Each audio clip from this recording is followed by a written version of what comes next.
the canary in the coal mine. Like AI research is the first discipline that AI will be applied to at this superhuman level where it completely redefines the role of an AI researcher. And it's going to happen in the next 18 months.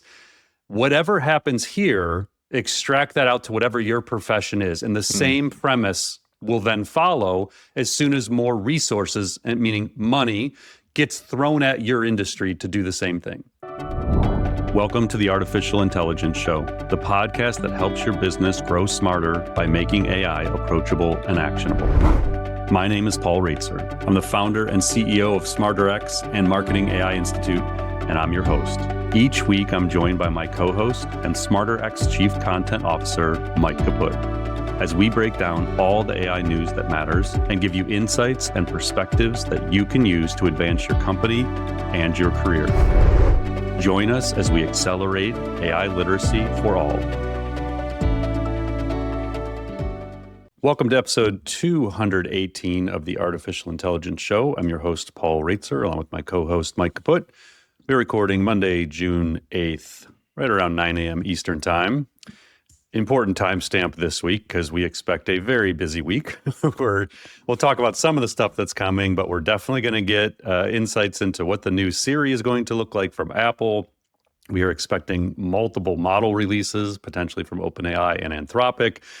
So it is going to be a very busy week, Mike. We're going to have our work cut out for us on episode 219 or 20. I don't know which one it is going to be because I think we may have another state of the industry one we're going to do, I think. Somewhere in here. That'll be 220. So the next weekly will be 219. All right. So episode 219, buckle up. There's going to be a lot going on. So, all right, we'll get through what we can this week. It was a very busy week last week. Lots of big things related to IPO plans, executive orders from the government, more about the cost of intelligence and tokens, just a ton going on. It seems, I thought we were going to get a little bit of a summer lull, and that seems to not be happening, Mike. Right. All right, so this episode is brought to us by AI Academy by SmarterX, which helps individuals and businesses accelerate their AI literacy and transformation through personalized learning journeys and an AI-powered learning platform, in addition to a community that includes thousands of AI-forward professionals and leaders. New educational content is added weekly, so you always stay up to date with the latest AI trends and technologies. Our very popular AI for Departments collection features 7 course series and certificates designed to jumpstart AI and understanding and adoption across organizations. There are certificates available right now for marketing, sales, customer success, HR, finance, operations, and legal. So literally your entire company can get upskilled in AI in about a month. Cram it into a weekend if you want. But those are all ready to go on demand. They've all been recorded in the last 6 to 8 months. We release a new one each month. So it's a lot of fresh content. And then those are going to be updated as we go along. And then they're enhanced with our Gen AI app series and our Academy Lives. So there's obviously this always continuous learning journey that people can do once they get through these on-demand course series. So the series are an ideal launchpad for organizations that want to level up their teams and accelerate responsible AI adoption and impact across the company. Individual and business account plans are available. You can also buy single courses and series for one-time fees. Go to academy.smarterx.ai to learn more. And you can use code POD100, that's POD100, for $100 off any individual annual plan. So again, academy.smarterx.ai. All right. And then every week, if you're new to the podcast, I know we have new listeners every week. So I'll give a quick recap. We do 3 main topics where Mike and I dive a little bit deeper into those topics. And then we do, usually about 7 to 10 rapid fire items, ending with AI product and funding news, which we cover like a dozen things rapid fire within those. So that's the format, but we always start off with our AI Pulse survey. So this is an informal poll that we run each week of our podcast listeners. You can go to smarterx.ai/pulse to participate in these polls each week. So we just asked 2 questions based on the topics that we covered in that week's podcast. And so this week, the responses we have from last week's, is your organization spending on AI starting to outpace the value you're getting from it? 43% said we're not spending enough yet to know. Okay. 36% said too early to tell. We're watching it. So, okay, that's the vast majority have no idea, basically. Yeah. And then 21% know the value clearly justifies it. So, yeah, so not too many people saying, yes, costs are getting hard to justify. Actually, nobody said that, Nobody. I don't think. All right, that's pretty interesting information. And then the second one is, over the past year, has your personal view of AI become more positive or more negative? Okay, that's 50% more positive, 31% about the same, and 19% more negative. That's good. That's encouraging. I like the more positive, despite all the heavy stuff we talk about on the podcast each week and the challenges we're facing from a political perspective, societal perspective, economical perspective. I like to see that people are still staying positive and trying to find the good paths forward with AI. For sure. That's encouraging. All right, Mike, take us into our main topics for the week. All right, Paul. So first up, this past week, Anthropic confidentially filed a draft registration statement, a Form S-1 it's called, with the SEC. This is their first formal step towards an IPO, towards going public. Because the draft is confidential, the company has not disclosed share counts, pricing, or detailed financials yet, though we do know a little bit because the filing comes right on the heels of a massive raise. So on May 28th, actually, Anthropic closed a $65 billion Series H round that at that time valued the company at roughly $965 billion.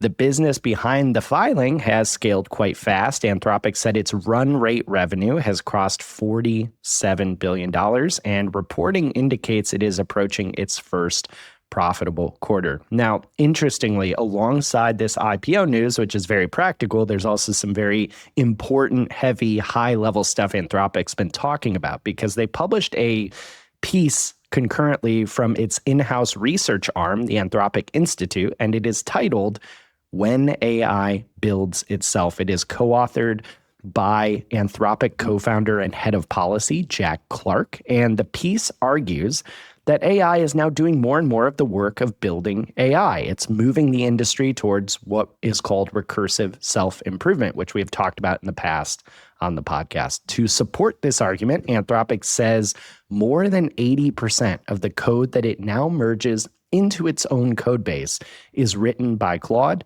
and that its engineers shipped roughly 8 times more code per day in the second quarter of 2026 than they did in all of 2024. The piece also notes that the length of tasks that AI can complete on its own has been doubling roughly every 4 months. Now, in this essay, Clark and his co-author also warned that as models start building and training their successors, alignment failures could compound, growing more frequent but less understood until we lose control of them. And it argues for verifiable systems that would let labs credibly pause frontier development if they ever needed to. So, Paul, two kind of important but very differing perspectives here. We have the practicality of the IPO, and then we have this talk of fears of recursive self-improvement. Which one stood out to you, or kind of what's the bigger story here with these? Well, the IPO story, I mean, basically comes down to SpaceX, and we'll touch on this a little later too, but they're going to go public this week, June 12th, SpaceX will IPO. We talked earlier this year, xAI, which was Elon Musk's AI lab, has been rolled into SpaceX. So as part of the IPO, it's really our first AI lab going public, I guess you could say. I mean, obviously Meta and Google are already publicly traded companies. Anthropic, OpenAI, and xAI were the ones we were watching. So xAI is going to, in essence, be folded in and go public through this. So we'll learn a little bit there. And then it becomes a race between Anthropic and OpenAI as who's going to get to market first, and then which company is going to have the higher valuation. So that's what we'll continue to watch because of the confidential filing. We don't have a ton of insight yet into Anthropic's business, but we've been learning a ton that they are growing fast. They had profitable months. It's going to be really interesting. And I think I posted on LinkedIn a month or so ago. It's like, okay, you got $100,000 to invest. You can only put it into one of these companies. Like, which one are you betting on? So yeah, it'll be fascinating to see how the market responds to both of those companies, then just overall the trend line of AI labs overall and the impact they're going to have on the economy. The article about when AI builds itself, I found infinitely fascinating. I actually wrote about that in my Exec AI newsletter editorial on Sunday. because I think it's an extremely important concept that a lot of people probably haven't really stopped and thought deeply about. We've talked about it numerous times on the podcast, especially over the last 6 months, that recursive self-improvement was likely one of the key unlocks to achieving AGI, or artificial general intelligence, along with world models and a couple others. But in essence, the labs are all sort of betting on there probably needs to be like 1 to 3. And I'm just categorizing based on like how Demis would explain it. Demis Hassabis. Like there's probably 1 or 2 or 3 breakthroughs out there. Some people like Demis and I think OpenAI and Anthropic think that it's basically taking large language models, scaling them up, and then layering over a couple of breakthroughs. Then you have people like Jan LeCun who think language models are useless and that is not the path forward. But I would say the dominant consensus is that language models are certainly essential to the path. And if we can layer on things like recursive self-improvement, that's probably going to be enough to get us to AGI and beyond.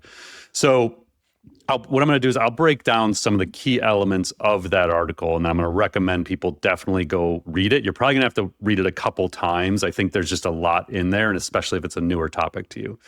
So it said the subhead is our progress toward recursive self-improvement and its implications. So then it says, for most of AI's history, humans drove every step in its development cycle. But at Anthropic, we are delegating a growing share of AI development to AI systems themselves, which is speeding up our work. Taken far enough and given enough compute, that trend points to an AI system capable of fully autonomously designing and developing its own successor.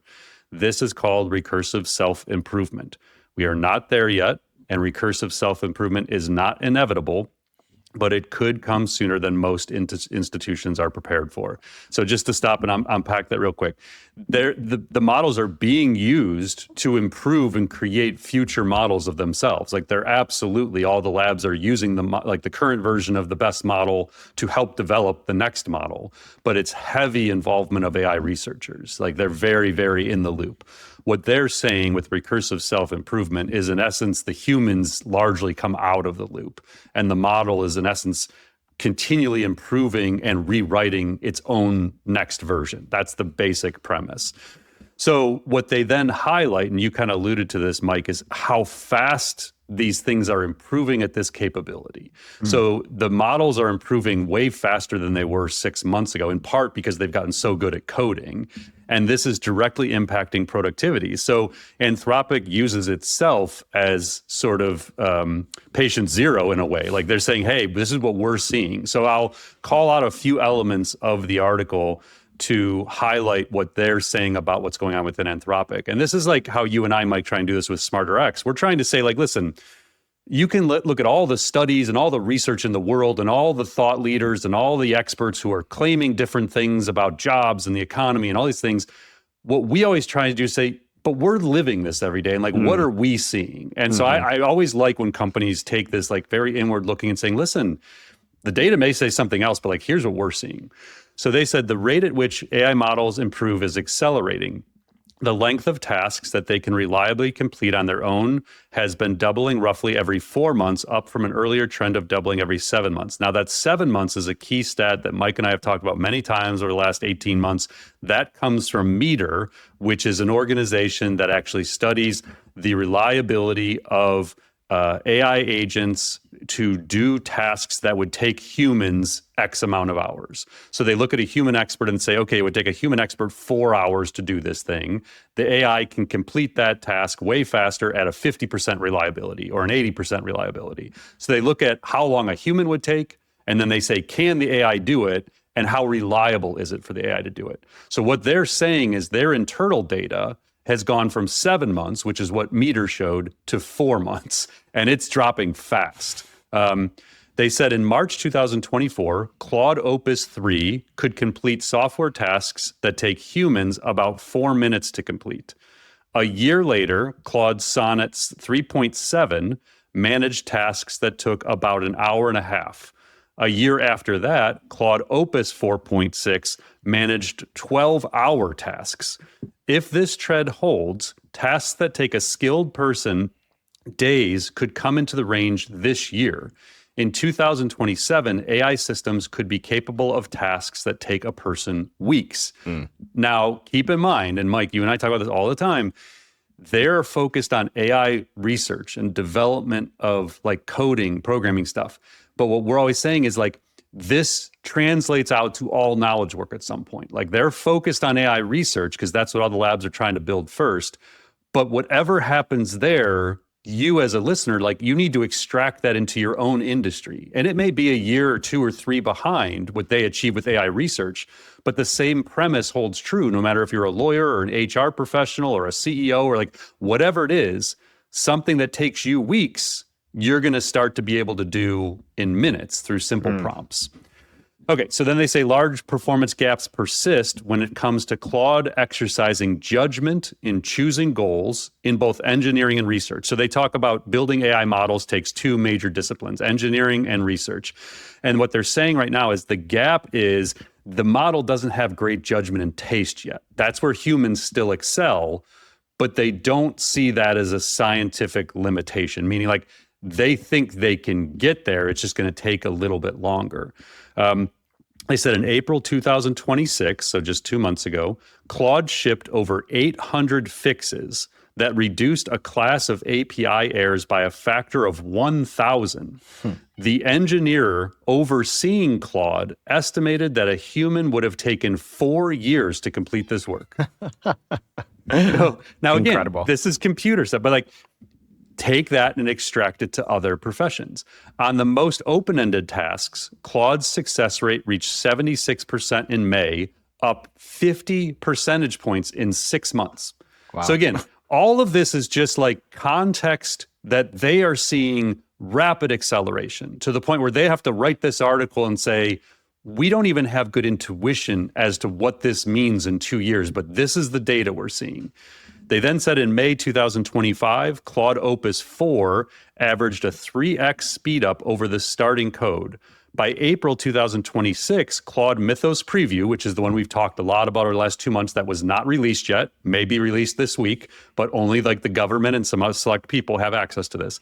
Claude Mythos Preview was achieving 52x. For calibration, a skilled human researcher would need 4 to 8 hours to reach 4x. In this part of research workflow, where they're optimizing steps within a clearly defined experiment, Claude has gone from super helpful to superhuman in under a year. Then it says an area of human comparative advantage for now is research taste and judgment, which I alluded to earlier, including choosing which problems matter, which results to trust, and when an approach is a dead end. So again, think of all of this as I said in the newsletter, the canary in the coal mine. Like AI research is the first discipline that AI will be applied to at this superhuman level where it completely redefines the role of an AI researcher. And it's going to happen in the next like 18 months. Whatever happens here, extract that out to whatever your profession is. And the same premise will then follow as soon as more resources, meaning money, gets thrown at your industry to do the same thing. We'll talk about this happening in the accounting industry in a couple minutes. So then the article presents 3 possible futures. They said, 1, the trend stalls, but today's AI capabilities are widely diffused. The article features many exponential trajectories, but these trajectories may actually turn out to be S-curves where it kind of goes up and then it flattens out. We may be approaching the bend in the curve where the returns diminish and the line straightens, then flattens.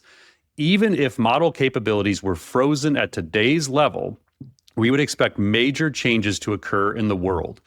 We are still early in diffusion of today's models into the wider economy, and this is real important, where a 100-person company can increasingly do the work of a 1,000-person company because each employee will sit atop a pyramid of agents. They include this scenario, they say, for completeness, but do not believe it's likely. So this idea that we're just good, today is it. Like we're just going to basically freeze the development and this is going to be the smartest models we ever have. Highly unlikely. But what they are saying is today, you could in theory build a 100-person company that could do the work of a 1,000-person company. And I 100% agree with that. Like that's probably actually not that hard in most industries if you know what you're doing. Second, the AI labs continue to see compounding efficiency gains. In this scenario, AI development becomes substantially automated, but humans continue to set research direction and judge results. So in this case, organizations that use AI systems will become much more efficient as time goes. We would expect to see significant productivity multipliers on each person. 100-person companies could do the work of 10,000 or 100,000-person organizations. This would revolutionize knowledge work and government services. The evidence they say that they've laid out suggests that this is the most likely scenario, that you can build 100-person companies doing the work of 10,000, 1,000. When I think about Smarter X and what we're building, I think we can be a $100 million a year company with 100 or fewer people. So what that would equate to is $1 million in revenue per employee. I actually think 2 to 3 is very likely.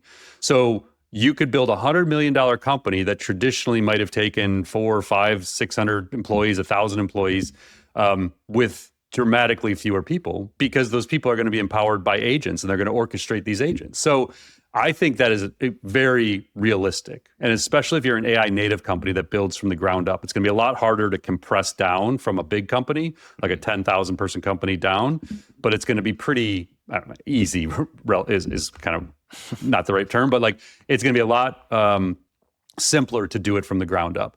And then their third scenario is AI systems themselves become capable of recursive self-improvement and begin building their successors. If technology trends and advancing capabilities continue, and AI systems are able to develop the capabilities inherent to transformative human ingenuity, then it is plausible that AI systems could design and refine themselves. In this world, the pace of progress in AI development becomes determined entirely by the availability of compute for AI systems.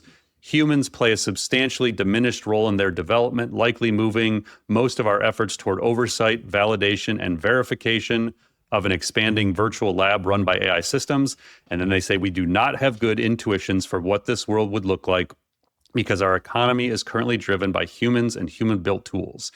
Now, all that said, Mike, the thing that everyone latched on to, at least in the media, was this headline you saw everywhere of like Anthropic calls for slowdown in AI development. They're pulling that from the very end of the article. They said, if it were possible to effectively slow the development of this technology to give ourselves more time to deal with its immense implications, we think that would likely be a good thing. We believe it would be good for the world to have the option to slow or temporarily pause frontier AI development to enable societal structures and alignment research to keep up with the advance of the technology.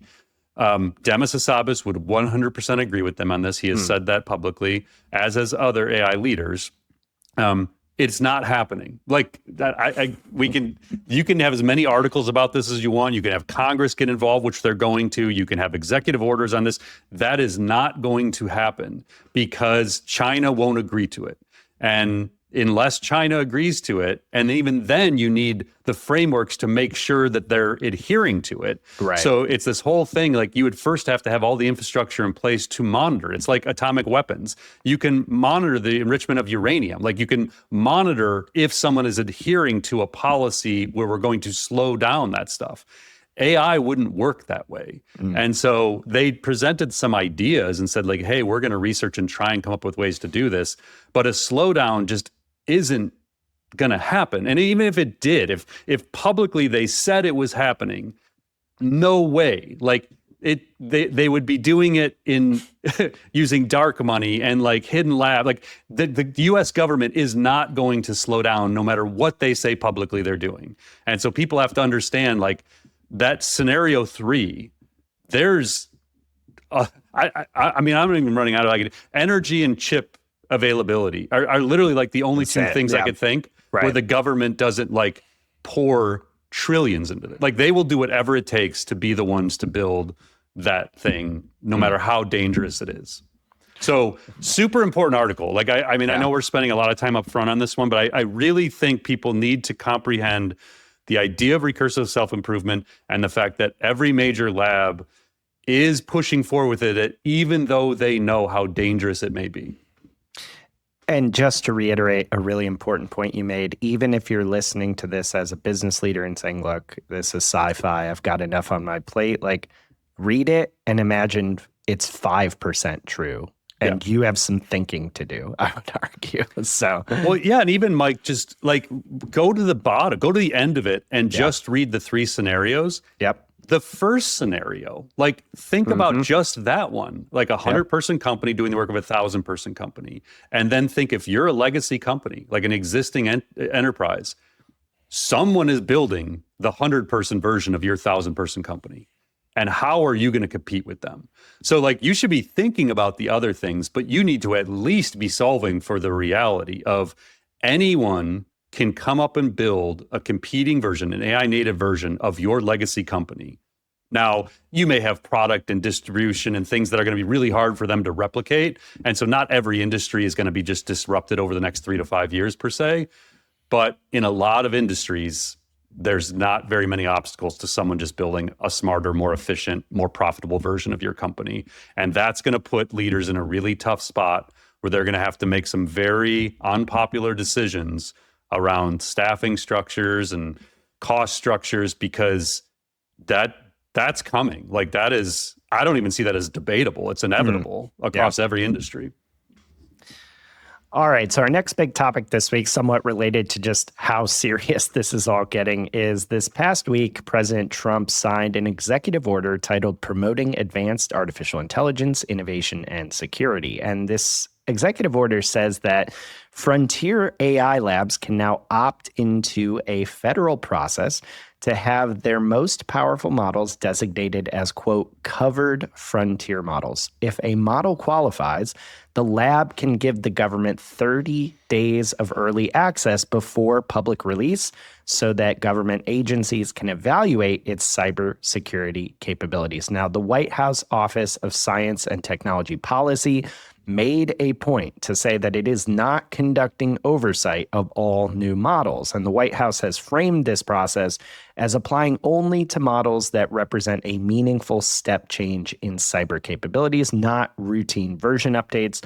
The order itself states that nothing in it creates a mandatory licensing, pre-clearance, or permitting requirement for new AI models. So that's one piece of this. However, some of these assurances are getting a little overshadowed by some headlines this week that suggested the government may be open to taking financial stakes in the AI labs themselves. So according to Politico, quote, President Donald Trump said he will likely meet with AI companies at the White House next week, this was last week, to discuss what he called a federal government, quote, partnership that would allow the American people to profit in their success.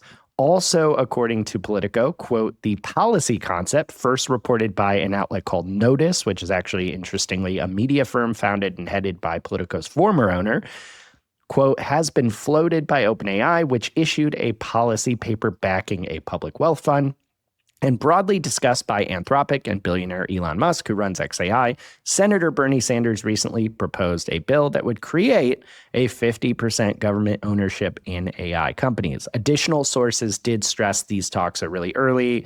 The legal mechanism for the government to even do this is unclear. It may not happen at all. But Paul, lots of chatter around this. Like, how should we be thinking about both the executive order and are you taking seriously this idea that the government might take a financial stake in AI labs? I mean, they've already done it with Intel. Like the precedent's sort of already set. So this is what we've been waiting for, is AI taking over Washington. Like it's both sides are constantly posting on X about this. There's bills being proposed. Like it's now front and center within politics. It's going to become more so in the next 5 months as we, race into midterms here. So it is the talk of the town in Washington. The executive order was a little bit of a surprise because it's almost the exact executive order that was planned like a month ago or whatever it was. Yeah. And Trump had called like 24 hours notice all the big AI leaders minus Dario Amodei to come to the White House for the signing of the executive order. Then David Sachs shows up at the last hour and convinces them not to do it. The only thing that apparently changed was they went from a 90-day window to a 30-day window. So there's a fact sheet that if you want to just read the fact, the order itself isn't very long. I mean, it's probably 1,500 words or something. It's nothing crazy. But there's a fact sheet we'll put a link to. You can read it. I'll just highlight a couple of the pieces of that. So it said the order directs federal government to establish a voluntary framework in collaboration with AI developers regarding covered frontier models, which would provide the federal government with secure early access for trusted partners to strengthen cybersecurity, promote secure innovation. Voluntary is, I would personally put that in quotations. The way the government does voluntary is like, yeah, you can choose not to participate, and then we can choose not to give you government contracts. So it's like wink, wink voluntary. They go out of their way in the fact sheet. There's a whole section dedicated to it to talk about how the administration is the most innovative administration in history, and we're not trying to stifle anybody, and this is not true regulation. We are all in on this, and we're going to do everything we can to drive it, because there's a lot of people who don't want the federal government involved in regulating this, including people like David Sachs. So they can't come across as stifling innovation, because they have to continue to show strength in the race for AI supremacy against China. And so this is this fine line they're walking between it. Now, interestingly, 2 days later, a bipartisan group of House lawmakers on Thursday unveiled a proposal that would regulate AI that could override some state laws. This one is a 269-page framework, so there's a link to Axios we'll put in that had a nice little breakdown on this. It would preempt state laws on the development of AI models for 3 years, formally establish the Center for AI Standards and Innovation, tasked with making voluntary standards and guidelines, and appropriate $100 million per year from 27 to 29. This would require large frontier developers to write and implement plans addressing risks prior to releasing new models, as well as to report critical safety incidents. And the draft legislation would also protect AI whistleblowers, which is going to be very important, increase fines for AI-enabled fraud, and try to boost funding for AI literacy, education, and research. It would create a mechanism for the government to study AI's impact on the workforce and add some workforce protections around AI. So again, just bills are going to start popping up everywhere. Interesting side note, what's going on, and especially related to cybersecurity, is Anthropic's Claude Mythos model is apparently being used by the NSA, the National Security Agency, and the forward deployed engineers that we've been talking a lot about. They have them embedded with the NSA. So while Anthropic is being blacklisted and talking about, basically being the Antichrist by the government, they're embedded with the NSA, and they're apparently using it to be proactive cyber attacks, like preparing to do these things. So who knows what is actually going on with the government and Anthropic, but it's this continuous dance, like we're going to be really angry with them over here, and then we're going to use them over here to do this other stuff. Now, the Bernie Sanders thing, I think is interesting. Like, I don't even know where the origin of some of these ideas are coming from. Like, Trump does an interview on Thursday or Friday where he's like, oh yeah, we're going to look at taking 50% stakes. I'm going to meet with Sam Altman next week.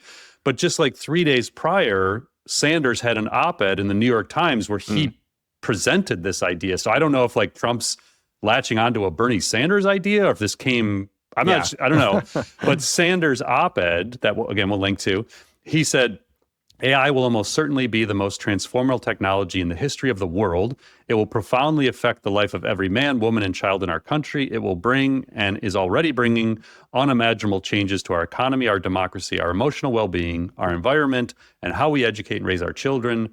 Further, there is a very real fear that as AI becomes smarter than humans, it could eventually function independently with potentially catastrophic consequences. The question then is not whether AI will change the world. It will. The question is, who will own and control that future? Who will benefit from it, and who will be hurt? Will AI be used to make life better for working families? Will it enrich our quality of life? Will it help us eliminate poverty, extend life expectations, and solve the climate crisis?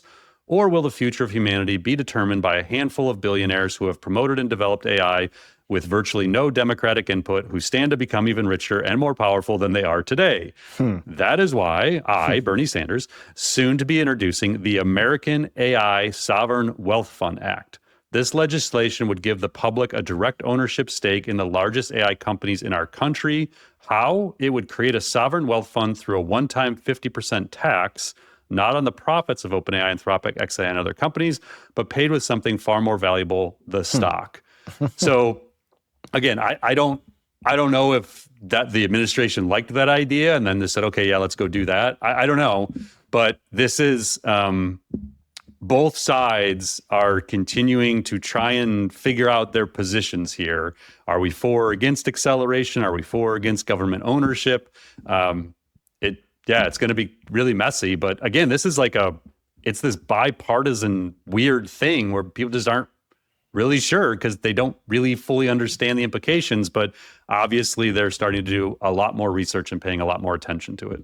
Yeah, putting my tinfoil hat on, it feels like perhaps both parties got some polling numbers back. Yes. I would say, which is why we're starting to hear this more. Yep, definitely. Yeah, interesting.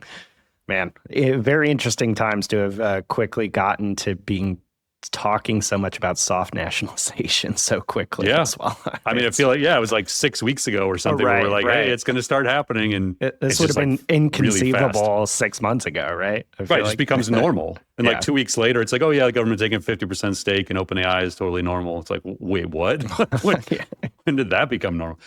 And I don't even know. I haven't really formed my own like strong beliefs of what I think should happen. I'm more of an observer at this point and just listening to all these different perspectives. But there's definitely some things that come as like, well, that's a terrible idea. Like that would not go well. Republicans might love that idea today, but if the Democrats come back in power, now they're going to hate the fact that the Democrats have a 50%. Like I don't know, like it always swings. Like it might be a great idea when your political party is in power, but then you're going to hate that idea when the other party's in power. And I think there's just a lot of that going on right now where it's just good ideas today might not be good ideas in 2028 for some party. Yeah, I've never prayed more for sound policy making because regardless of party, I just don't see a future where a technology this consequential doesn't get more rather than less state involvement. So formulating sound policy would be really important here. I was trying to figure out a way to like weave in the Hunter Biden thing, but I'll just like touch. So if you were on X at all in the last like 72 hours, Hunter Biden has like taken over X and both political parties just seem to all of a sudden love this guy. It is like literally the greatest communications thing I've ever seen. But the reason I'll bring it up, one, if you want to be entertained, like go read his tweets. They're amazing. But he actually addressed AI and I thought it was great. Like I thought it was like this really, really little thing. So in this long thing about like things most Americans agree on, he's basically saying like, hey, we all could just like love each other and be kind to each other and listen to each other and like learn from each other was the whole premise. But he had this excerpt where it said, AI is like my new best friend that also might be trying to take my job, my ability to think for myself, and my humanity in the process. Yo, like I love you, but W2F, but I still love you. And I was like, that's perfect. Like that is basically like AI right now. Like we're all afraid of it, but it's pretty awesome. But like chill out a little bit. But yeah, it's great though. Let's go like, prompt some stuff.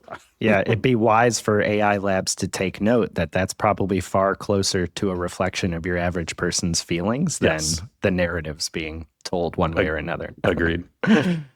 All right. So our third big topic this week is last week we had dug into a bit the soaring cost of AI and all these problems around usage. So we're going to talk about this in kind of a part two because this past week we had a few more stories come out building on this that showed just how much companies are struggling to figure out, let's call it AI budgeting. So for one, Uber has now started capping how much its employees can spend on AI coding tools like Claude Code and Cursor. Right now, there's a limit internally of $1,500 per month per tool. And again, keep in mind, people are often using this through the API, so they're not paying like $1,500 a month for licenses per se necessarily.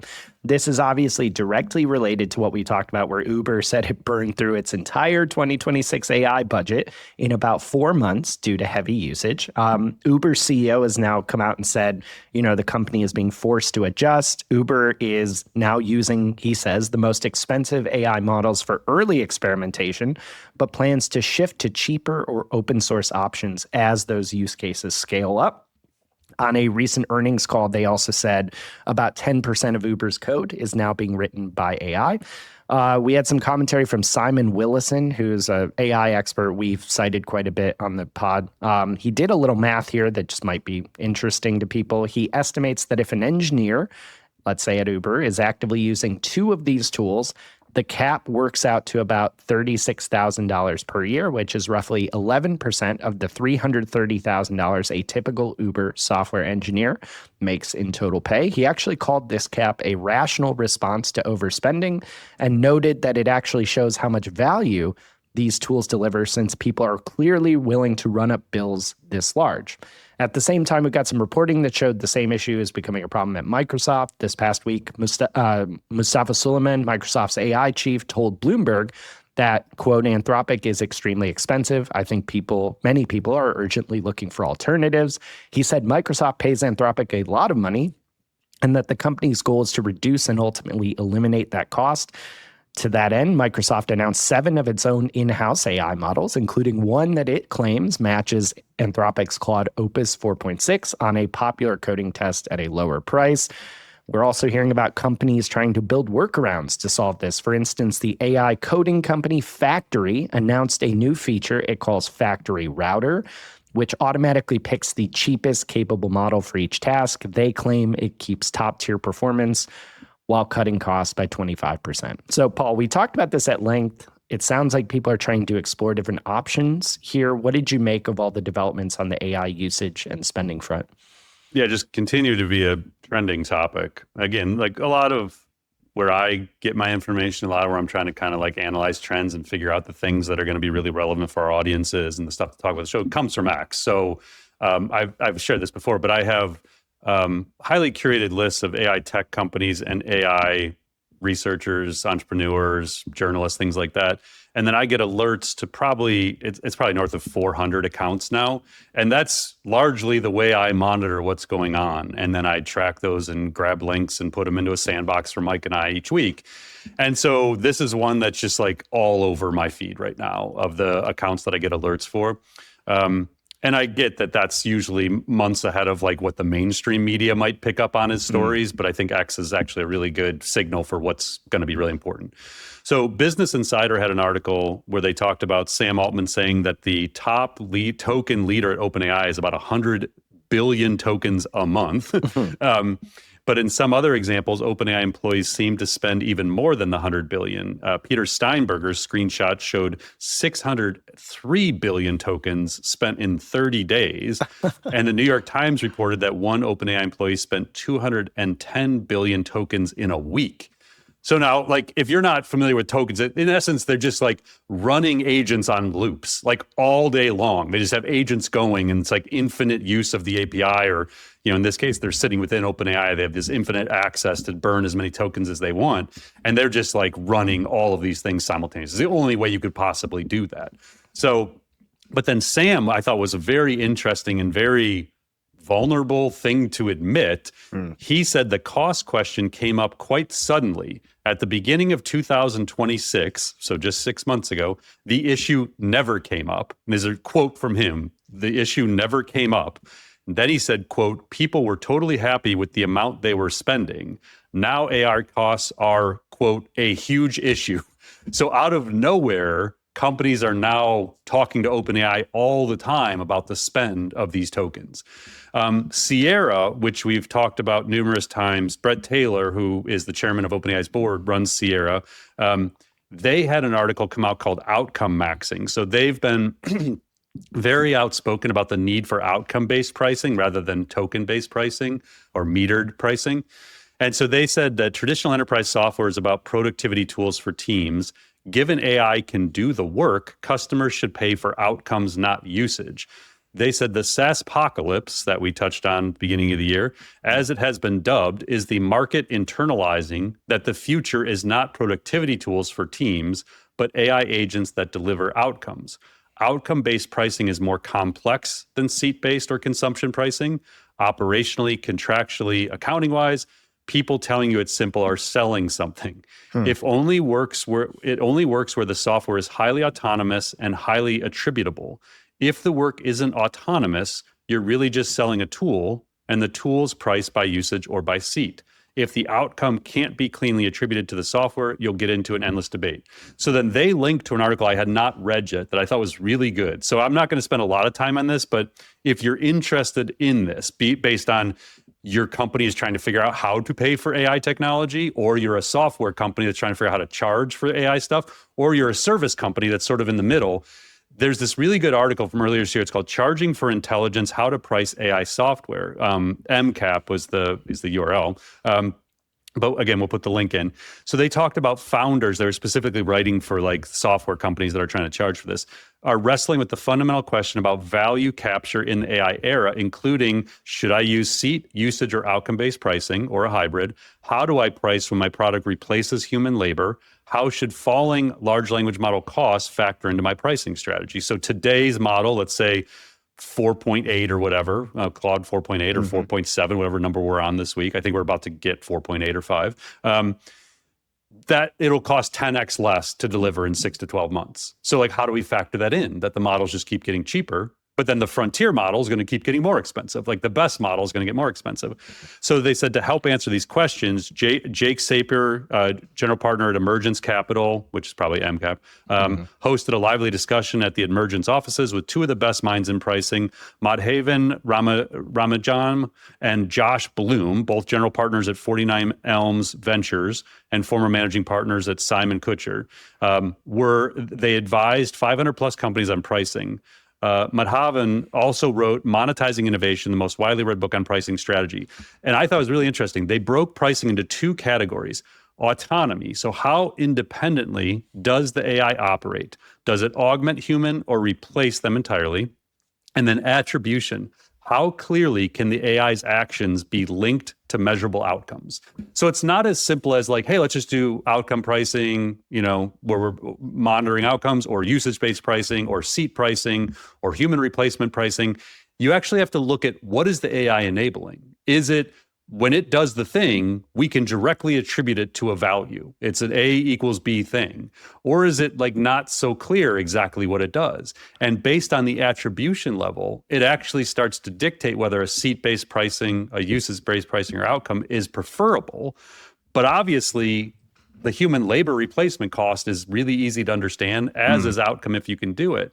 So then that leads to like, okay, what do we do about this? You can find cheaper models. Like you can like as a team, like say, hey, let's just use the cheapest model. You can do model routing, which is the thing you're going to hear a ton about. That's what you were referring to, Mike, earlier, where it's just like the AI picks the best model for the prompt or the task that you're doing. The labs themselves can just make the algorithms more efficient. There can be more transparency from the labs as to how many tokens are being used, which right now we don't know. You can teach your people to be better at prompting and better at model selection. So that's what you as a leader can do.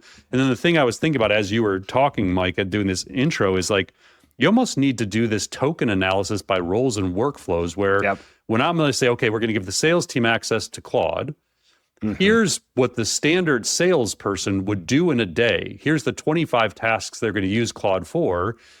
These 20 don't need Opus. Like, they just need Sonnet 4.6 and like that's all they use for it. And so just that would actually limit the number of tokens that you're using as a company if you did a token audit up front and like guided your team what to use, or even better, restricted their use to only those things. So I just think there's a lot to go on. And then the last thing I'll say, Mike, is Brian Armstrong, who's the co-founder and CEO of Coinbase, had a tweet that was getting a lot of attention.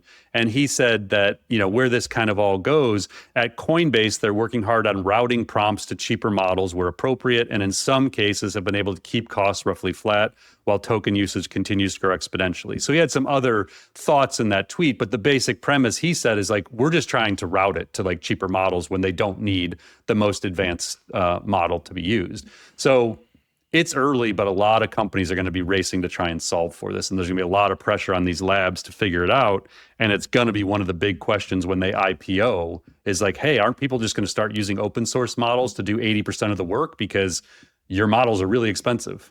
Paul, we're actually working pretty closely trying to solve some of these questions for ourselves at SmarterX in the next couple of weeks. I'm curious, like, I have no idea what the way forward is, but I did think it was interesting with Simon Willison saying like, hey, this is roughly like 10% of the engineer's salary it's being capped at. Is there any merit to like a percentage of like token spend per employee based on like salary, or does that even on a long enough timeline it might not matter as things get cheaper? How do you think about that? So I haven't sat down and done this analysis yet, but I'm going to kind of think, I'm going to do now what I would do if I was sitting by myself. The way I would probably start to think about this, Mike, is I would look at, say, the next 12 months of the growth of SmarterX. And I would say, okay, in a traditional environment, based on where we're going in the growth, I would need to hire for these 5 roles. So I would hire an event marketing manager. I would hire this person. I would hire this person. I would then do an analysis, and I would probably pull you in, pull a couple other people in, and I would say, let's sit down and really think about these roles. Do we need this role as a full-time employee? Like, what that this person would do is the human still going to do? And so I would look at it and say, okay, what was going to be, let's just say arbitrarily 100,000 per person. So I have a $500,000 budgeted for 5 hires. If I look at it and say, I think we only need 2, like we're only going to hire 2 out of that 5, that leaves us 300,000 that we would have spent on salaries that we can now say, let's take 20% of that and let's put that into token budgets for the marketing team to go and do the work of what would have been 5 people. And we're going to basically do it with 2 plus AI agents that are going to take up 200,000. Now, I'm just making up numbers here, making up a scenario. Right. But for me, that's how I would think about it. It's like, what would we be spending? And is it still going to put us on that path to get to like $1 million in revenue per employee? And so I would look more at revenue per employee. I would look more at margins we're trying to achieve. I would look at what the cost of payroll would have been. And then I would back into what is I don't think just arbitrarily saying, we're paying someone $150,000, their token budget should be 10%. What does that mean? Like they may burn, because if they're not educated how to use that token budget, they're going to burn through it and it's going to be useless. Versus someone who knows how to properly prompt or knows how to pick the right model, they're going to get way more out of that 10% token budget. So the percentage of budget means nothing if the person doesn't know how to use the tokens wisely. So I think it's a combination of looking at what would we have spent on payroll, and then how do we provide the AI literacy necessary for the person to efficiently use the tokens they're going to be provided. And then you need governance structures to actually ensure that they're using tokens in the right way, which might be new third-party software. It might be internal systems. Like, I don't know, but that's how I would start to think about it. And I would say, if I had like a week to just work on this and like tap into some of my friends in the industry who like smarter than me when it comes to a lot of this stuff, I think you could probably build like a beta structure of how to start thinking about this pretty quickly. Yeah, I think because, to your point, if you can categorize certain tasks, like we can at least triangulate on at least a handful of things we do all the time that we know don't need the level of tokens that they need. So you can at least crack part of the problem, I think. Yeah, and I actually think, like, I'm just going to give something away that I probably shouldn't say out loud, but who cares? I'm not going to have time to do this myself. Yeah. So Jobs GPT that we built, Mike, as you were doing the intro here, I was like, oh shit, I could just totally go into Jobs GPT and I could train it to do token prediction. So like Jobs GPT takes any job. So let's say Mike's job is a chief content officer, and I give it some context. Here's what Mike does. Jobs GPT will analyze how AI could be infused into Mike's jobs. We could probably go into the custom GPT and train it to then also actually predict what model would be best to use for the different tasks, and then what the token budget should be related to those based on how often Mike does the task. So in my mind, I think there's actually probably a way to build an app or a GPT in probably an afternoon that could at least get you in the direction of starting to think, okay, first we analyze what tasks and workflows AI can help with. Now we need to go to the next level and say, but what model is best to use, and what is the estimated token cost of that based on how often Mike does the thing? And I think there's probably something there. And honestly, if I was running a consulting firm, I would be probably racing to like build some services around this, because the demand for this is going to be through the roof. Yeah, for sure. And just one final note, your comment about AI literacy was also something I was thinking about, because I was looking at this, and as we're trying to solve for these things, it's like not only just token efficiency and AI literacy around that, but also like give 2 people the same amount of tokens, they're going to use them very differently. So like, how do you even figure that out? Because I could very much see the argument that there are some people that don't even know which problems they should be working on using the token. Totally. So it's like this whole mess to figure out. Well, yeah, and again, like the AI literacy is so fundamental, because like I just pulled up Claude right now. Yeah. My options are Opus 4.8 high, Sonnet 4.6, or Haiku 4.5. And then I also have Effort, low, medium, high, extra, max. I can toggle on thinking, can think for more complex tasks. And then I have a drop down for more models, which is Opus 4.7, 4.6, and Opus 3. The average knowledge worker has zero idea what the difference is between those things. Maybe they understand that thinking means it's going to like work harder, Right. but if they don't know what a reasoning model is, they don't know what chain of thought is, relation to models, they have no idea how to use Claude effectively. So if 4.8 is the one that's picked, like out of the box and high, they're going to burn tokens to write an email that Haiku 4.5 could have done just as well. And now all of a sudden, and so that is just the most very basic thing. And so just simple AI literacy would like dramatically change the token burn within companies. Not to mention, then we'll move on, but this becomes several orders of magnitude more complicated when you factor in something agentic like a Claude Code. Like for instance, if I ask Cowork or Claude Code to go, let's say I want to do a research project. There's 4 big things I want to research. I don't have control out of the gate unless I specify how it does that. It will say, hey, I'm going to fire up 4 agents in parallel. Well, guess what? That's like having 4 windows open on the same account that all use 100,000 tokens each. So it's like, I have a better intuitive sense of that now, having used the tool. I don't know how to predict that. You would have to say, don't ever spin up agents or something. I have no idea. The agent thing is out of control. The usage is so fast. I don't know how you're supposed to regulate, even if you nail down the model piece of it. And I don't even think, Mike, like that we as administrators in that account can control that for our users. Like I can't go in and say, okay, Mike isn't allowed to use these models or like. Right. I don't think you can. Yeah. Or like specify for it to work in like low. And I'm sure they try to optimize a bit on the back end of like the token efficiency. But again, it's like you can't stop it unless you explicitly say so from like, don't spin up an agent swarm. Don't go do this the way you think it should be done is basically what you're saying. Right. So interesting stuff. I'm sure we're going to have all day. Yeah, we'll have more to share at some point as we try to figure this out. Yep. All right, before we dive into rapid fire, one more announcement this week. This week's episode is brought to you by our upcoming AI for B2B Marketers Summit. This is a virtual event happening June 25th. It is presented by our friends at Intercept. If you're a B2B marketer trying to actually put AI to work, this is built for you. It is a half day of practical real-world content you can apply right away.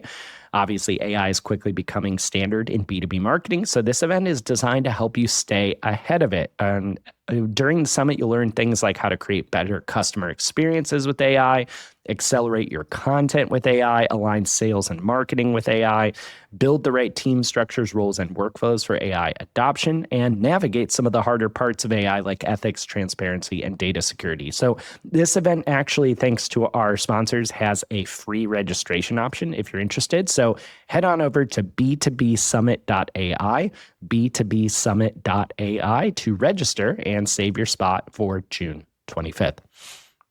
All right, so diving into rapid fire this week, Paul. So first up, this past week, we are getting kind of some news front-running Apple's Worldwide Developers Conference, WWDC. Bloomberg published some new reporting about how Apple kind of behind the scenes finally got serious about AI and kind of what to expect once the event hits. When they're expected to unveil kind of their big AI reset. So Bloomberg is just some interesting context we've learned. They reported that back in early 2025, Apple's top executives, with the notable exception of CEO Tim Cook, held a secret meeting to confront how far the company had fallen when it comes to AI. So at the time, as we've talked about, Apple Intelligence has kind of been a bit lukewarm. The promised overhaul of Siri was being delayed again at the time. Several products, including a tabletop robot and AI glasses, were stuck because the underlying AI was not ready. Now, according to Bloomberg, that meeting led to a push for fresh AI leadership.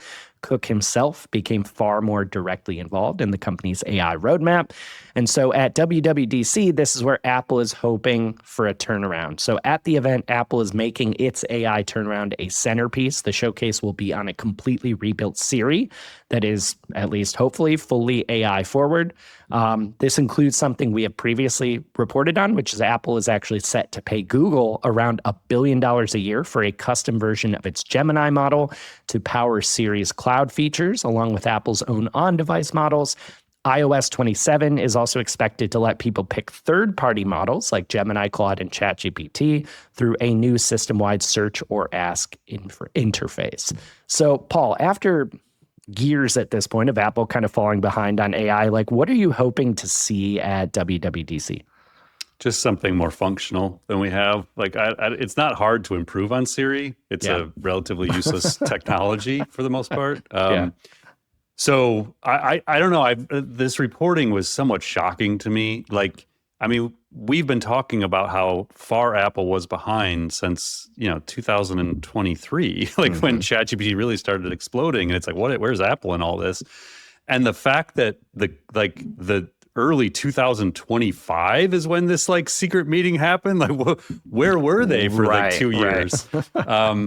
So that was wild to me to read that. And so obviously someone in the room told the writer everything. Like it was pretty crazy.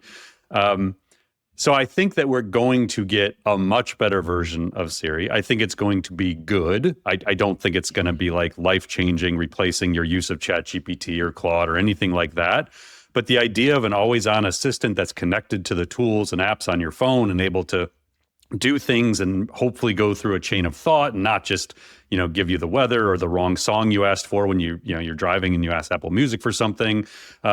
If they just solve voice actually working, if they solve me like talking what the text message I want to do and actually get the words correct, like it would not take much for me to like really appreciate Siri more than I currently do. Right. So I don't expect it to be transformational yet, but I expect it to be much better. And given Apple's distribution, like that's going to be enough for now. And then I think they can kind of grow over time and improve on it. But it does seem like they finally snapped out of it and realized how bad Siri really was and are doing something about it. So I'm very hopeful. Now, you will have likely heard what it is by the time you listen to this, because on June 8th, Monday, is when they're supposed to like announce a lot of this. So we'll definitely cover more on the next episode and talk more in detail about exactly what they announced. All right, next up, OpenAI held a live stream event called Intelligence at Work this past week. They talked about how they're kind of combining their Codex coding tool with ChatGPT. So Codex has started out as a tool that helps software developers write code. OpenAI now says it will put Codex inside the ChatGPT app everywhere on desktop, mobile, and the browser, and that's happening over the next few weeks. Codex is evolving pretty quick. Instead of being just a coding assistant, OpenAI is kind of shopping it as now and turning it into a general work agent, meaning software that can carry out multi-step tasks on its own for any kind of job. The company said Codex can now handle work like data analysis, sales prep, marketing assets, product design, not just programming. So to make all this possible, OpenAI launched actually 6 role-specific plugins, which are add-ons that connect Codex to the tools different teams already use. These cover data analytics, creative production, sales, product design, public equity investing, and investment banking. Together, those plugins bundle dozens of popular business apps and connectors, including to Snowflake, Figma, and Salesforce. They have over 100 built-in skills. At the same time, OpenAI also announced a feature called Sites. So with Sites, you can describe what you want in plain language, and Codex will build an interactive internal tool like a dashboard, project tracker, or a workflow app, and then host it at a shareable link with workplace sign-in built in. This is rolling out first to business and enterprise customers. So, Paul, I'm curious, what do you make of OpenAI is basically sounds like turning Codex into some type of version of like Claude Cowork. Sites is really interesting. This could get very compelling very quickly. Yeah, they were basically saying like they don't see the chat interface as the future, and they're just trying to build this super app. But I mean, you and I, and I'm sure a lot of our listeners have experienced the power of Claude Code and Codex and what it like being able to build interactive tools, even if you're just doing HTML versions of things or working with a tool like Lovable or Replit. Yeah. When you give non-coders the ability to just spin up apps and websites with words, it's so transformational to the way work is done. The implications are just so vast. Like it's hard to really wrap your head around what this looks like. And unless you've built in it, unless you've done it yourself where you're like, oh, I got this idea for an app or a dashboard, and you talk to Claude and like 5 minutes later you have a functioning HTML file or an actual working app that does the thing that 6 months ago you had no ability to build yourself because you're not a coder. You just look at everything differently. And so I think that over the next, few weeks, we're going to really start to see a lot of this. I would imagine the new model we'll get from OpenAI probably this week. Like, it's just going to start happening so fast. And going back to our first conversation, like most businesses, most leaders just are not prepared for the accelerated rate of how quick the model is going to improve and how quick the capabilities are going to evolve. That changes the way you think about the structure of your team and how you hire and train people. It's just, I don't know, it's just coming so quick. One question that came up for me as I was reading through this, I have no idea what the answer is basically just if we assume that agents will be baked into ChatGPT, which is what this sounds like, like what happens to how we think about AI policies? Because we've kind of been thinking of this almost separately, like, hey, you're probably using chat, you might not have agents enabled or turned on, but like what happens when ChatGPT is just agentic? Or like it starts to see your prompt and say, hey, this is a great prompt. This actually would make a great agent. I can spin up an agent for you to do this, or I can create a skill for this, or I can build you an app that does this. And so the prompt you gave it, the thing you thought you needed, it actually thinks in first principles and says, no, you don't need what you think you need. Let me actually build you something that does that thing. Right. Yeah. Like, how do you manage that? How do you manage people being empowered to do that on the fly? And maybe somebody inadvertently obsoletes their coworker. It's like, hey, I would just prompt them with Claude, and it sort of recommended I build an agent that does the thing you do. Sorry. Like, I don't know. Like, that's real. Like, it's having a proactive agent builder that just analyzes your prompt. Like, that's totally doable today. Yeah. I don't know, man. Interesting times. Every time we talk, every time we do this episode every week, I'm just like, as a leader of a company, or more and more like, oh man, I'm not even prepared for the future. Like, this is crazy. Right. All right, so some more OpenAI news. They did something a little unusual this past week. So they put out a public statement to distance themselves from a super PAC backed by one of OpenAI's own co-founders. So as a reminder, a super PAC is a political fundraising group that can raise and spend unlimited money to influence elections and policy in the U.S. as long as it doesn't coordinate directly with a candidate. So the PAC we're talking about is called Leading the Future. It's a pro-AI super PAC that we've talked about in the past. It pushes for policies friendly to the AI industry. It opposes certain state-level AI regulations. It has raised well over $100 million from major tech players, including, notably, OpenAI president and co-founder Greg Brockman and his wife. They're some of the biggest backers of this group. And in this statement, OpenAI said basically there have been questions around leading the future, which has received support from Brockman and his wife. They added that any engagement with the organization has been in a personal capacity, not on behalf of the company. They said they do not direct the activities of the group or have visibility into their operations, and said that no outside political group speaks for OpenAI. So, Paul, why do you think they felt the need to put this statement out now? This is a group that's been around for a little bit, at least. I mean, I assume they're just getting blowback from investors in preparation for the IPO. It's going to be more scrutiny on this sort of thing. That's a tough one. You can say whatever the hell you want. The guy's the president of the company or whatever his title is. Like, he's top 3, top 5 in the company. Yeah. It's kind of hard to separate his personal beliefs and investments from the company, because he's making decisions that influence the direction of the company. And like, his personal money's different, I guess, but like, you don't like forget that you're also the biggest backer of that PAC, and then like go about your job in an unbiased way. So it's a really tricky one for any company. This is just OpenAI specifically, but other leaders of other companies give money to political parties and super PACs, and it's hard to distance it. When you get that involved in politics, it's who you are. Like, it's what you believe, and you're making it very public. And so it's hard to just say, yeah, but I'm unbiased when I do my job every day. It's like, no, you're not. It's human nature. You're not. Like, nobody is. So I don't know. Yeah, it's a tough PR campaign to win. Yeah. They have plenty of PR problems as it is, I suppose. Yeah. All right. So next up, this past week, Forbes reported on a very interesting example of investors using AI to roll up a single traditional industry, in this case, accounting. So a roll up is when a company buys up a bunch of small independent businesses in the same field and combines them into a larger operation. So the company behind all this example that we're about to discuss is Thrive Holdings. This is an AI-focused holding company spun out of a famous venture firm called Thrive Capital, run by Joshua Kushner. Thrive says it plans to commit $1 billion to acquire local brick and mortar accounting practices across the US. And they're basically going to apply AI to these businesses all as one business and make it much more productive and performance driven using that technology. They've actually had about 2 years of acquisitions through their accounting platform that they have, which is now called Current. The strategy is basically to buy these practices and equip them with AI. Current, that AI platform or accounting platform, says its OpenAI powered tax AI tool processed 7,000 tax returns this past season and cut tax prep time by about a third with up to 98% accuracy. So, Paul, I'm curious, this is not only interesting for accounting, but it seems like an obvious playbook for certain industries, perhaps most industries.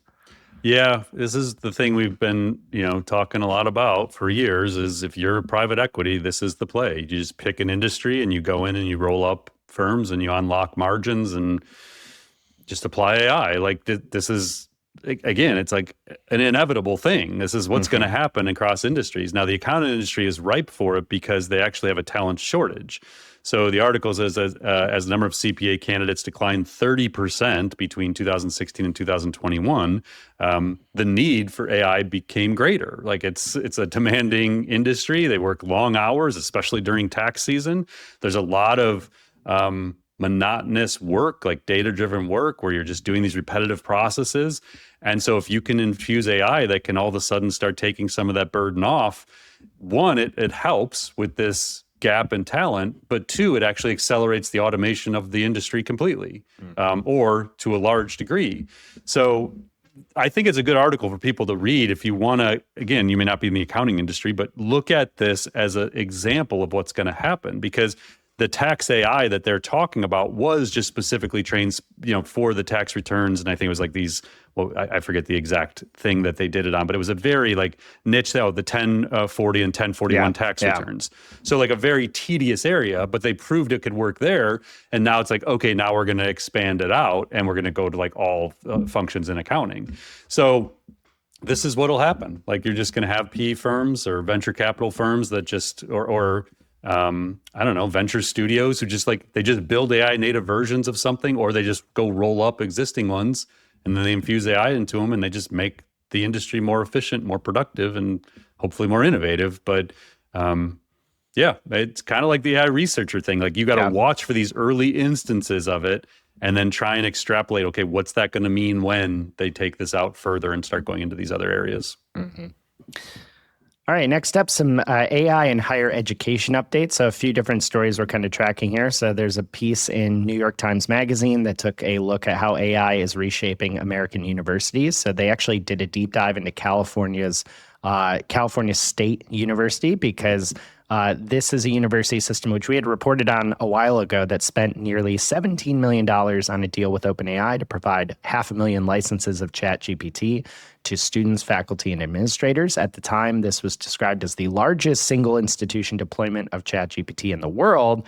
But this article now reports that chaos and conflict have followed. So the faculty union organized against the deal. Professors delivered a petition urging CSU to cancel the contract. They argue that ChatGPT was not designed, trained, or optimized for education. A lot of frustrations around the education system's priorities. The system leaned into AI while facing a serious budget crisis and cuts elsewhere. A survey of more than 94,000 students and employees found that 52% of faculty said AI was having a negative effect on their teaching. Even so, this system recently renewed its OpenAI contract. Meanwhile, at the University of Chicago, President Paul Alivisatos told students and staff the university is partnering with Anthropic to provide Claude access. Faculty and staff get access starting in July, and all students will have access before the fall term. Finally, some new research from Stanford Law School had 16 law professors evaluate nearly 3,000 anonymized head-to-head comparisons of answers to contract law questions. Some were written by AI, some were written by other professors. In that blind evaluation, the professors preferred the AI answers 75% of the time. They also flagged AI responses as what they would call pedagogically harmful only 3.5% of the time, compared to 12% for the answers written by fellow professors. So, Paul, a couple of not exactly related stories, but kind of showing that higher ed is facing some challenges and opportunities just like anyone else trying to integrate AI, it sounds like. Yeah, that the Stanford one's fascinating. When I first saw those data, I was like, geez, oh man, like that's right. That's hard to figure out the implications of that. But I think more and more that's going to be the case. We're just like AI answers, if you can't directly tell it's AI, because I think there's a bias by humans to say, oh, I don't like the AI version of this. It's like, but if you don't know, you truly don't. Like, I think more and more there's AI answers are going to be preferred in a lot of disciplines, not just law. Yeah. I would imagine the universities are struggling with the adoption, just like any enterprise would be. If you just go buy the tools and infuse them in, like that's not going to solve everything. You got to think about things in cohorts. There's going to be people who hate AI. There's going to be people who are early adopters and love it and can't live without it. And there's going to be people in the middle who just haven't had time to learn how to do it. And you're going to get pushback from the crowd that doesn't like it. Or if you don't deploy it with a change management strategy, then it's just going to fail. So, it's just education's a microcosm of what's going on in enterprises too. It's not that different. And I think we're just starting to finally get these case studies in a way where we're now 1-2 years into universities that have actually gone all in and tried to do this. And you're going to start getting these hard lessons learned by the people who are the early adopters, just like we are with enterprises. Yeah, I imagine there's also just a magnified version of the sentiment and PR problem within universities too, as it's kind of ground zero for all the disruption happening. Well, yeah, and it's a hotbed for obviously activism. Like you're going to have students who are going to get involved and have feelings about the environmental impact, economic impact. Like they're at the center of this, and so you have to deal with that within an environment. It's really complex. Like to do this within a university is very hard, and I think we're just, like I said, we're just learning the lessons now, and it's just going to take a while to figure out how to do this the right way and to address the real concerns people have about the technology. Yeah. Okay, next up, we have our AI use case spotlight. So every week we give you a quick look under the hood at the real AI use cases we are exploring in our own work at SmarterX. So I'm going to share a quick one, Paul, and if you've got anything to share, let me know. For mine this week, I want to kind of similar to last week, also point to like more of a way I'm starting to work with AI rather than one specific use case. And this kind of was inspired by a post from Allie K. Miller, who you should definitely follow. She's really sharp and really good with actually putting AI to work. So we'll include a link to the post I'm about to talk about. But basically, she posted something last week that I have started to experiment building my own work around. And she basically said, look, the way most of us are taught to find AI opportunities in your work is already behind. The old way is you look at your tasks and you speed up the slow ones using AI, which I don't disagree with. I think it's a huge part of what we teach and a necessary first step. But she also argued that you can aim way higher, way faster, because speeding up your work assumes the work itself should stay the same and just be faster. But in many cases, it shouldn't. So she says, instead of starting just at looking to do things faster, start with 3 things: your goals, context, and an interview. So basically, first, tell the AI what you're actually trying to achieve, not what you produce or how you do it. Then give it context. We know this is super important from a prompting perspective. You connect it to whatever context you are allowed to give it, your docs, email, data, etc. And then finally, just have it interview you, one question at a time, about the goal of the work itself, like who hands what to who, what you are doing on a repeating basis, who receives it, what's supposed to happen to it. And basically, she just advocates working backward from first principles, which is for everything you're doing, does this thing even need to exist? What outcome was it meant to create? And she actually provides a prompt in the post itself that I've used to great effect to kind of almost re-architect some of the things I'm doing. It'll basically challenge you, like, does this have to exist in its current format? Here's a smarter, better way to do it. So I found this really helpful, Paul, just challenging myself not just to get more productive, but to innovate more in what I'm trying to do. It's still very early. I'm not saying this is the only approach people should take. All the other standard advice and workflow mapping and things that we teach, I think is deeply important and a really good way to get started. But this was just really good food for thought, and I'd highly recommend people take a look. Yeah, so one of the kind of tricks I've used for a while on strategic work, which is a lot of what I use AI for, it's like high level strategy or building like MVPs of things, just to like get apps out of my head and build interactive charts, things like that, is I will just tell it, hey, here's what I want to do. Let's do this one step or one question at a time. Like, what do you need to know from me? But like, let's go through one at a time.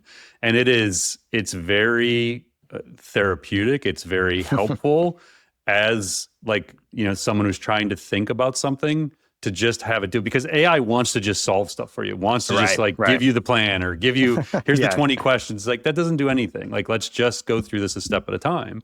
And then you may deviate and say, hey, listen, actually, let's go in this other direction now, based on what we just talked about. So for me, that is like the vast majority of the way I use AI is I just have these like conversations about it. And I try and like keep it focused on going through these steps with me. So yeah, I love the approach she's talking about there. I find it to be extremely helpful. Yeah. And then the context historically was whatever you could put into the brief. It's like, here's what you need to know. Here's a bunch of bullet points. Now the context is increasingly becoming, what do you connect it to? Here's my CRM database. Here's my Google Drive. Here's my inbox. And that becomes the ongoing context that lets you really work with these models and agents in new ways. Yeah, it's really, really valuable approach. I would recommend everyone go take a look at that. All right, Paul, as we wrap up here, I'm going to run through very quickly some AI product and funding updates as we close out the episode. So first up, SpaceX, as we've talked about, is expected to go public around June 12th under the ticker SPCX. This is going to be perhaps the largest IPO in history. There's underwriters targeting a valuation of roughly $1.75 trillion. There may be a raise of up to $80 billion. Next up, as we've also mentioned, Anthropic and OpenAI are expected to drop new models very, very soon. Anthropic is reportedly set to widen access to its Mythos class model. OpenAI is rumored to be readying its next GPT update, though neither has officially confirmed timing. OpenAI has also published a policy blueprint for governing frontier AI in the U.S., proposing what they call, quote, reverse federalism approach, where states pioneer AI safety rules and the federal government absorbs the consensus. Anthropic has expanded Project Glasswing, its program that gives organizations access to its Claude Mythos model to find security flaws in critical software. They've expanded to roughly 150 new organizations across more than 15 countries. Google has rolled out Gemini Spark in beta, which we mentioned on a previous episode. It was announced it's a 24/7 personal AI agent that runs in the cloud even while your devices are off and can carry out multi-step tasks across Gmail, Calendar, Drive, Docs, and Sheets. Google also released Gemma 4 12b. This is a free, open-weight, multimodal model that processes text, images, and audio without separate encoders, and it can run locally on a laptop with just 16 gigabytes of memory. Super important to start tracking that kind of thing with all the usage and cost questions we've been talking about. We also, of course, talked about how Microsoft launched its 7 new in-house AI models. Just a little more on this. This includes one called MAI Thinking 1, which is a reasoning model that the company says scores 97% on the AIME 2025 math benchmark. They say it is preferred over Claude Sonnet 4.6 in blind human evaluations. Microsoft and Mayo Clinic also together announced a collaboration to build a frontier AI model for healthcare that will be owned actually by Mayo Clinic and will be trained on its de-identified clinical data to support earlier diagnoses and treatment decisions, and later distributed worldwide through Microsoft's Azure Foundry APIs. A couple other updates here. Hackers actually gained access to some high-profile Instagram accounts, including the Barack Obama White House account and the brand Sephora. They did it by simply asking Meta's AI support chatbot to change the email address linked to those accounts, which it did without proper verification. And finally, Meta introduced the Meta Business Agent, which is an AI tool that is free to get started. There's paid tiers coming. It basically lets businesses automate customer conversations, such as answering questions, recommending products, and booking appointments across WhatsApp, Messenger, and now Instagram. The one to keep an eye on there, Mike, the Microsoft one. That's their effort to become one of the major frontier labs. So Yes. that's we'll talk more about Microsoft and their efforts, in the coming weeks. But they came out and basically said they want to be one of like the 4 or 5 major labs, and this is their effort to break free of reliance on OpenAI's models, in essence. Gotcha. Yep. One final announcement here. We talked about our AI Pulse survey at the top of the episode, smarterx.ai/pulse. This week's survey we will have live when you listen to this. We're going to ask a little bit about how much of your day-to-day work AI is already doing and get your take on the U.S. government's plans to possibly take stakes in AI labs. So, Paul, thanks for breaking everything down. I feel like we're a bit in the calm before the storm here, before all these model drops, but still plenty going on this week. Yeah, it should be a busy week. Thanks, everyone, for joining us as always. Thanks, Mike, for curating everything, and we will talk with you again next week. Thanks for listening to the Artificial Intelligence Show. Visit smarterx.ai to continue on your AI learning journey and join more than 100,000 professionals and business leaders who have subscribed to our weekly newsletters, downloaded AI blueprints, attended virtual and in-person events, taken online AI courses, and earned professional certificates from our AI Academy, and engaged in the SmarterX Slack community. Until next time, stay curious and explore AI.